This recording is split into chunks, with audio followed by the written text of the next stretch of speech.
एक बार की बात है, तथागत गौतम बुद्ध अपने कुछ शिष्यों के साथ एक गांव से गुजर रहे थे।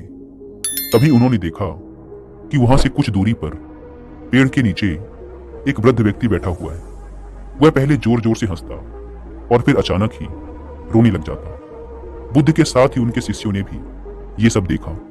जब बुद्ध उस व्यक्ति के पास पहुंचे तो वह वृद्ध व्यक्ति उन्हें देखकर जोर जोर से रोने लगा और बुद्ध के चरणों में गिरकर कहने लगा, बुद्ध, आप जो कुछ भी कहते हैं वो सब सत्य है, लेकिन मैं ही आपकी बातों को नहीं समझ पाया और आपका विरोध करता रहा, आपका अपमान करता रहा। उस वृद्ध व्यक्ति की आंखों से लगातार आंसू निकल रहे थे। बुद्ध ने उसके आंसू पोंछे और उसकी तरफ थोड़ी देर तक ध्यान से देखा।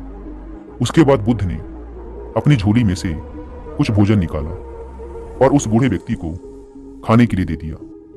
वह व्यक्ति बहुत भूखा था। उसने उस भोजन को खाया और पानी पिया, लेकिन भोजन के हर निवाले के साथ वह कभी हंसता और कभी रोता। बुद्ध के शिष्यों को वह बूढ़ा इंसान पागल प्रतीत हो रहा था। शिष्यों ने बुद्ध से पूछा, तथागत, ये वृद्ध व्यक्ति कौन है? क्या इनका दिमागी संतुलन ठीक नहीं है? हमें तो ये इंसान पागल मालूम पड़ता है। बुद्ध ने कहा, नहीं, यह इंसान पागल नहीं है, बल्कि इसे ज्ञान की प्राप्ति हुई है। इसीलिए तुम लोग इसके पास जाओ और इससे ज्ञान प्राप्त करो। शिष्य उस वृद्ध व्यक्ति के पास जाते हैं और उससे पूछते हैं, हमें आपके हंसने और रोने का कारण समझ नहीं आया। क्या आप हमें इसके पीछे का कारण समझा सकते हैं? वृद्ध व्यक्ति ने कहा, आज से कुछ वर्षों पूर्व मैं गौतम बुद्ध से मिला था। मैंने उनके उपदेश सुने, लेकिन मुझे उनके उपदेश एकदम बेकार लगे। मुझे लगता था कि जीवन जीने और जीवन में आगे बढ़ने के लिए बुद्ध के उपदेश किसी काम के नहीं हैं। मुझे लगता था कि बुद्ध लोगों को बहका रहे हैं। इसीलिए मैं बुद्ध के विरोधियों के साथ मिलकर उनके खिलाफ षड्यंत्र रचता, लोगों के सामने बुद्ध की बुराइयां करता और कोशिश करता कि ज्यादा से ज्यादा लोग बुद्ध के खिलाफ हो जाएं और उनके झांसे में न आए। बुद्ध अपने उपदेशों में कहा करते थे कि जरूरत से ज्यादा धन का संग्रह इंसान को दुख देता है, लेकिन मुझे बुद्ध की ये बात बिल्कुल बेतुकी लगती थी। बुद्ध अपने उपदेशों में ये भी कहते थे कि झूठ मत बोलो, मदिरा पान का सेवन मत करो, किसी को ठगो मत। लेकिन मुझे बुद्ध की ये सब बातें बुरी लगती थी, क्योंकि उन दिनों मैं यही तो करता था। अपना व्यवसाय बढ़ाने के लिए लोगों से झूठ बोलना, ज्यादा फायदे के लिए लोगों को झूठ बोलकर ठगना, रोज रात को मदिरा पान करना, यही मेरी दिनचर्या थी। लेकिन मैं उन दिनों ये भी देख पा रहा था कि जो लोग बुद्ध की बातों का अनुसरण करते थे वो ज्यादा सुखी और शांत जीवन व्यतीत कर पा रहे थे, जबकि उन लोगों के पास ज्यादा कुछ होता नहीं था। लेकिन मैं इन लोगों को देखकर कुछ सीखने की बजाय उनसे ईर्ष्या महसूस करता था। यही सोचकर आज मैं रो रहा हूं कि ये बातें मुझे उस समय समझ क्यों नहीं आई। मुझे ये बातें अब समझ आ रही हैं, जबकि मैं बूढ़ा हो चुका हूं। मेरे पास अब ज्यादा समय नहीं है और मैं हंस इसलिए रहा हूं क्योंकि मैं ये देख पा रहा हूं कि मेरे आसपास के सभी लोग वही गलती कर रहे हैं जो मैंने की थी, और इन्हें भी मेरी तरह ये सब बातें तब समझ आएंगी जब समय इनके हाथ से निकल चुका होगा, और फिर ये भी मेरी तरह पछताएंगे कि काश पहले ही ये बातें समझ लेते। शिष्यों ने कहा, आपको अपने जीवन से जो कुछ भी ज्ञान प्राप्त हुआ है, कृपया आप वो ज्ञान हमारे साथ भी साझा करें, ताकि हम सबके ज्ञान में भी वृद्धि हो सके और हम सब भी जीवन की गहराइयों को समझ सकें। उस बूढ़े व्यक्ति ने अपने हाथ जोड़कर कहा, महात्मा बुद्ध के शिष्य हैं आप लोग। बुद्ध से ज्यादा जीवन की गहराइयों को किसी ने नहीं समझा। मैं तुम्हें वो नहीं बता सकता जो बुद्ध तुम्हें बता सकते हैं, लेकिन फिर भी जितना मैंने जीवन को समझा है उतना मैं आप सबको अवश्य बताऊंगा। अपने जीवन के इस अंतिम पड़ाव में आकर मैंने जाना कि इस दुनिया का हर इंसान एक प्रतिस्पर्धा में शामिल है।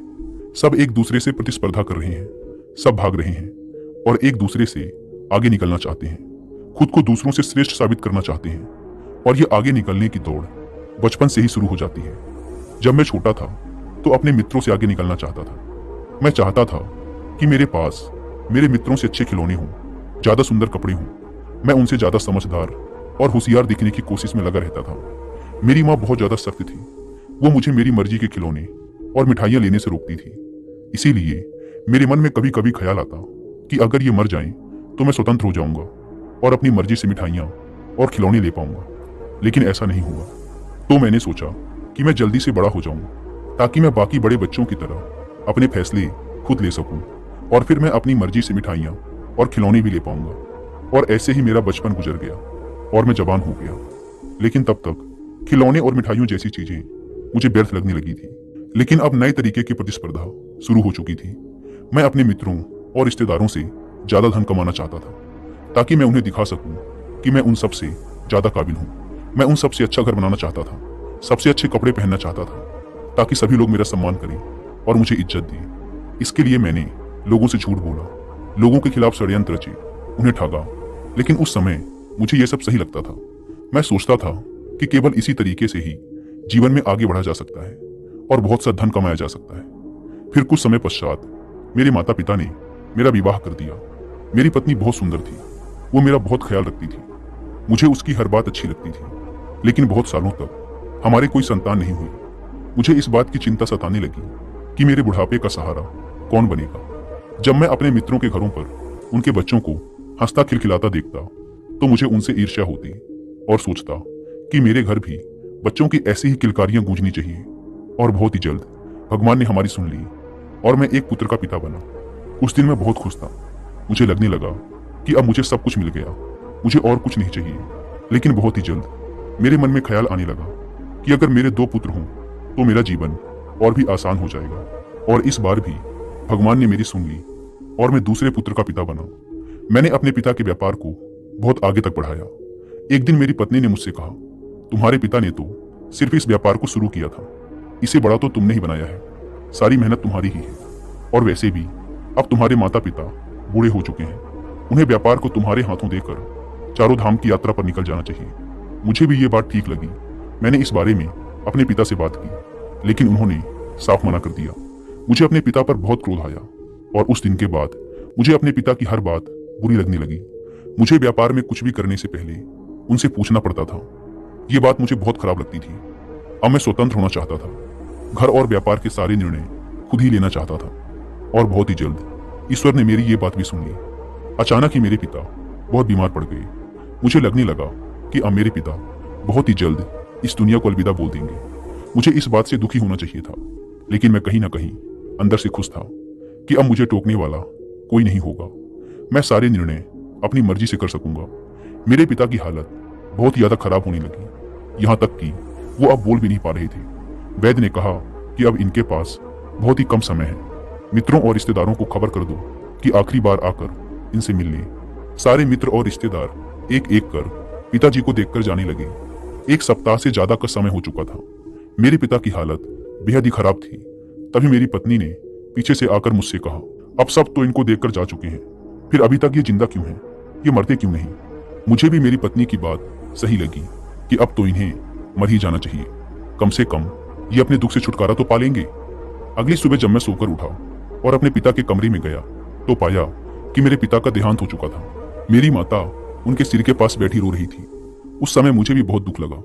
मेरे पिता के साथ बिताए मेरे सभी अच्छे पल एक बार मेरी आंखों के सामने से घूम गए। मैं भी अपनी माँ के साथ जोर जोर से रोने लगा। फिर मैंने निर्णय किया कि मैं अपने पिता की अंतिम यात्रा बहुत ही धूमधाम से निकालूंगा, ताकि सभी लोग ये देख सकें कि मैं अपने पिता से कितना प्रेम करता था। और मैंने ऐसा ही किया। मैंने बहुत भव्य तरीके से अपने पिता की अंतिम यात्रा निकाली। लोग बड़े अचंभित थे।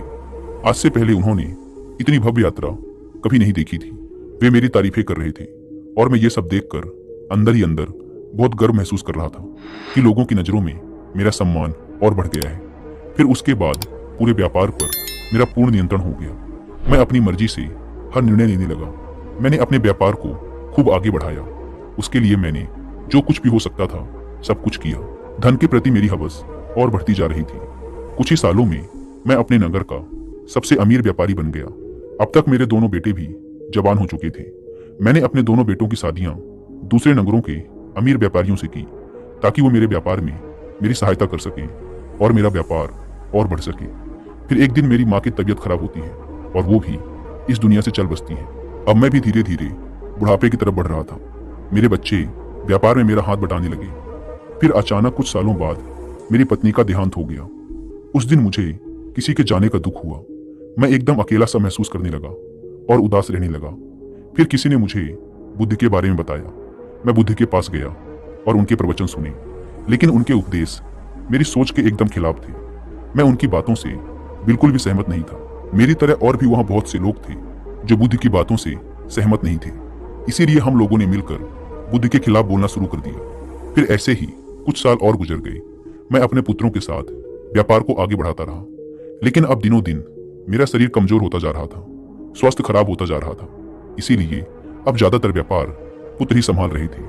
फिर एक दिन मेरी हालत कुछ ज्यादा ही खराब हो गई। मैंने अपने इलाज में बड़े से बड़े वैद्य को लगाया, लेकिन कोई परिणाम नहीं निकला। मेरी हालत दिनों दिन खराब होती जा रही थी। फिर एक दिन मेरा बड़ा पुत्र मेरे पास आता है और कहता है, पिताजी, अब आप बूढ़े हो चुके हैं, आपकी तबीयत भी अब ठीक नहीं रहती, इसीलिए अब आप पूरा व्यापार मेरे ऊपर छोड़ दें, मैं उसे संभाल लूंगा, और छोटे भाई की भी आप चिंता ना करें, मैं उसे भी संभाल लूंगा। यह सुन मैंने कहा, अभी मैं सिर्फ बीमार हूं, मरा नहीं, मैं कुछ ही दिनों में फिर से स्वस्थ हो जाऊंगा। मेरा बड़ा बेटा चला गया। उसके जाने के बाद छोटा बेटा आया और बोला, पिताजी, आप पूरा व्यापार मेरे हाथों में सौंप दें, मैं उसे आपकी ही तरह आगे बढ़ाऊंगा। आप तो जानते ही हैं कि बड़े भैया नशा करते हैं, इसीलिए व्यापार को चलाना और उसे आगे बढ़ाना उनके बस की बात नहीं है। आप सारा व्यापार मेरे नाम कर दीजिए। मैंने कहा, पुत्र, मैं अभी सिर्फ बीमार हुआ हूँ, कुछ ही दिनों में मैं फिर से स्वस्थ हो जाऊंगा। यह सुन वह भी वहां से चला गया, लेकिन मेरी हालत कुछ ज्यादा ही खराब होती जा रही थी। वैद्य ने कह दिया कि अब मेरे पास ज्यादा वक्त नहीं है, इसीलिए सभी मित्रों और रिश्तेदारों को मिलने के लिए बुला लो। यह सुन मेरे पुत्र और मेरी बहुएं रोने लगी। मेरे पुत्र रिश्तेदारों और मित्रों को पत्र लिखने लगे कि वो आखिरी बार आकर मुझे देख लें। मैं पड़ा पड़ा सब कुछ देख रहा था। मैं अभी जिंदा था, लेकिन मेरी मौत का तमाशा मेरी ही आंखों के सामने चल रहा था और मैं कुछ भी नहीं कर पा रहा था। आज पहली बार मुझे मेरे पिता की बेबसी का एहसास हुआ। धीरे धीरे सारे रिश्तेदार मुझे देखने आने लगे। वे मेरे पास बैठकर रोते और कहते, आपके बिना हमारा काम कैसे चलेगा। मैं सोचता, अभी तो मैं जीवित हूं, ये अभी से मुझे मार क्यों रहे हैं। उन्हें मेरे मरने का दुख नहीं था, उन्हें इस बात का दुख था कि मेरे मरने के बाद उनका काम कैसे चलेगा। सब स्वार्थी हैं, और अब तो मेरे पुत्र मेरे सामने ही संपत्ति और व्यापार को लेकर लड़ने लगे थे, और इस लड़ाई में उनकी पत्नियां भी उनका साथ दे रही थी। आज जिंदगी में पहली बार मुझे महसूस हुआ कि पूरी जिंदगी बर्बाद करके मैंने जो धन कमाया वो किसी काम का नहीं। वो धन मेरी जिंदगी नहीं बचा सकता, मुझे ठीक नहीं कर सकता, और यही धन मेरे पुत्रों के बीच नफरत का कारण भी बन रहा है। जिस धन के पीछे मैं बचपन से लेकर आज तक भागता रहा, इसको कमाने के लिए ना जाने कितनों से झूठ बोला, कितनों को ठगा और कितनों के घर बर्बाद कर दिए, सिर्फ इसलिए ताकि यह सब एक दिन यहीं पड़ा रह जाए। काश मुझे ये बात उस दिन समझ आ जाती जिस दिन मेरे पिता बिस्तर पर पड़े हुए थे, तो मैं अपने जीवन को एक नई दिशा दे सकता था। ऐसे ऐसे काम कर सकता था कि लोग मुझे मरने के बाद भी याद रखते, क्योंकि तब मेरे पास समय, ऊर्जा और पैसा तीनों थे। लेकिन अब जब ये बात समझ आई, तब तक बहुत देर हो चुकी थी। मैंने अपने दोनों पुत्रों को अपने पास बुलाकर पूछा, तुम मेरी अंतिम यात्रा कैसे निकालोगे। बड़े पुत्र ने कहा, पिताजी, अगर आप सारा व्यापार मेरे नाम कर देते हैं तो मैं आपकी अंतिम यात्रा बहुत ही भव्य तरीके से निकालूंगा, ऐसे कि इस नगर के सारे लोग देखते रह जाएंगे और समझ पाएंगे कि आप यूं ही इस नगर के सबसे अमीर इंसान नहीं थे। तभी दूसरे बेटे ने कहा, पिताजी, अगर आप सारा व्यापार मुझे सौंप के जाते हैं तो मैं आपकी अंतिम यात्रा ऐसे निकालूंगा जैसे आज तक किसी राजा महाराजा की भी नहीं निकली होगी। लोग आपकी अंतिम यात्रा को सालों तक याद रखेंगे। बस आप सारा व्यापार मेरे नाम कर दीजिए। और इतना कहकर दोनों पुत्र आपस में लड़ने लगे। फिर उनकी पत्नियां भी अपने अपने पतियों के साथ इस लड़ाई में उलझ गई, और मैं पड़ा पड़ा सोचता रहा, ये सब कुछ मैंने बनाया, अपनी मेहनत, अपने हाथों से बनाया, और आज ये सब कुछ छूट रहा है। मेरी बनाई हुई संपत्ति के द्वारा ही मेरा सौदा किया जा रहा है। मैं अब तक इस घमंड में रहता था कि मैंने सबसे सफल जीवन जिया है, लेकिन उस दिन महसूस हुआ कि अभी तो जीना शुरू ही नहीं किया था, और अंतिम समय आ गया। सारा जीवन बस यूं ही भागा दौड़ी में गंवा दिया। मैंने कितने लोगों को मरते देखा, अपने पिता को, अपनी माँ को, अपनी बीबी को, अपने मित्रों को। सबकी यात्रा उस शमशान में जाकर खत्म हो जाती है। मैं भी सभी के साथ यहाँ पर आया, पर कभी यह नहीं महसूस कर पाया कि एक दिन मुझे भी यहाँ पर लाया जाएगा। पता नहीं किस चीज में उलझ गया, बचपन से उलझा तो बुढ़ापे तक उलझा ही रहा। अब जाकर कुछ समझ आया तो अब समय ही नहीं, सब कुछ हाथ से रेत की तरह फिसल गया, बस पश्चाताप रह गया। इतना कहकर वह वृद्ध व्यक्ति चुप हो गया और बुद्ध के पास आकर बोला, मैंने अपना पूरा जीवन नष्ट कर दिया, क्या इन बचे हुए दिनों के लिए मुझे आपसे कुछ मिल सकता है। बुद्ध ने कहा, अपने जीवन का एक बहुत बड़ा हिस्सा भले ही तुमने अज्ञानता में गुजार दिया हो, लेकिन ज्ञान का एक क्षण भी बहुत बड़ा होता है। तुम्हारे पास अब जो समय है वो ज्ञान से पूर्ण है। इसीलिए अब बचे हुए क्षणों में तुम्हें जो कुछ भी मिले, सांसें या मृत्यु, उसे सहर्ष स्वीकार करो। बचे हुए जीवन को पूर्णता के साथ देखो। जो बीत गया उसके लिए पश्चाताप मत करो। पूरी तरह से वर्तमान के हर पल को जियो। वर्तमान में केंद्रित हो जाओ और जो तुम्हें मिल रहा है उसे स्वीकार करो। जितना रहस्य जीवन में है उससे कहीं ज्यादा रहस्य मृत्यु में है। जितनी खुशी जीवन नहीं दे सकता उससे ज्यादा खुशी मृत्यु दे सकती है। बस तुम पूरे होश पूर्वक इसे देखना। बचे हुए जीवन के एक एक क्षण को देखना। बीते हुए कल का पश्चाताप मत करना। भविष्य की चिंता मत करना। केवल इस पल के साथ, इस क्षण के साथ एक हो जाना। फिर जो जागृति, जो ज्ञान तुम्हारे अंदर आएगा अंतिम क्षणों में, वही तुम्हारी सहायता करेगा।